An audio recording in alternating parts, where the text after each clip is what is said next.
Welcome to it's my recipe అండి. మనం ఇంట్లో పాలు మునక్కాయ ఎలా తయారు చేసుకోవాలి, చాలా టేస్ట్గా అనేది ఎలా ఉండాలి అనేది విధానం చూపిస్తున్నాను.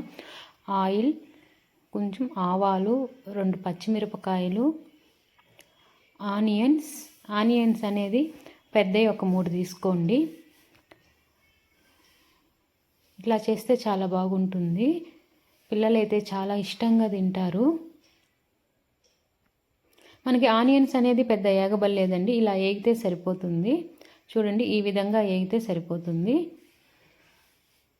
ఇప్పుడు దీంట్లోకి ఒక 2-3 తెల్లబాయి,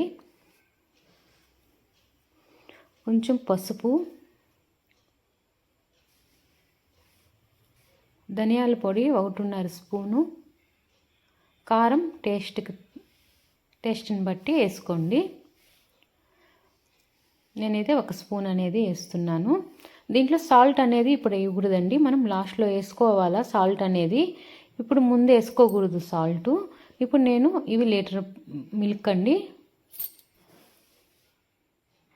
అవన్నీ బాగా కలిపేసుకోవాలి. మనం సాల్ట్ కానీ వేసేసామంటే పాలు అనేది ఇరిగిపోయేసి మనకి బాగా రాదండి కర్రీ అనేది. ఇప్పుడు చూడండి, పొంగు వచ్చింది. మధ్య మధ్యలో కలుపుకుంటూ ఉండాలి. మనం మునక్కాయ అనేది అప్పుడే వేయకూడదండి, చిదిరిపోతుంది. కొంచెం కరివేపాకు,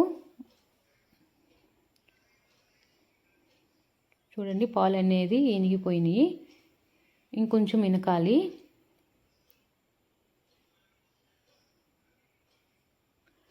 చూడండి, ఈ విధంగా ఇనిగిపోతే చాలు. అప్పుడు మనం మునక్కాయ అనేది వేసుకోవాలి. మనం ముందుగానే వేసామంటే మునక్కాయ అనేది చిదిరిపోయేసి కర్రీలో అంతా మనకి వచ్చేస్తుంది. మనం ఇలా వేసామంటే రాదండి. చూడండి, మనకి దగ్గర పడుతూ ఉంది.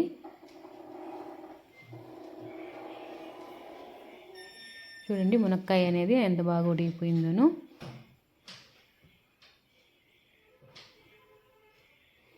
ఇప్పుడు ఈ విధంగా వచ్చినప్పుడు మనం సాల్ట్ అనేది వేసుకోవాలి.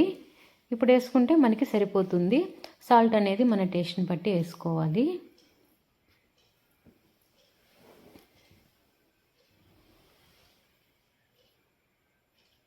చూడండి, మనకి ఎక్కడ కూడా మనకి పాలు అనేది ఇరగకుండా నీట్గా మనకి చూడండి ఎంత బాగా వచ్చిందోను.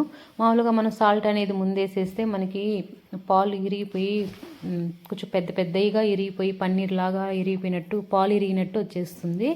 మనం కానీ ఇట్లాగానే సాల్ట్ మనం లాస్ట్లో కానీ వేసుకున్నామంటే కర్రీ అనేది ఈ విధంగా వస్తుంది. ఇప్పుడు రెడీ అయిపోయిందండి. ఇప్పుడు బౌల్లోకి తీసేసుకొని చూడండి, నేను బౌల్లోకి తీసేసుకున్నాను. నచ్చితే లైక్ చేయండి, షేర్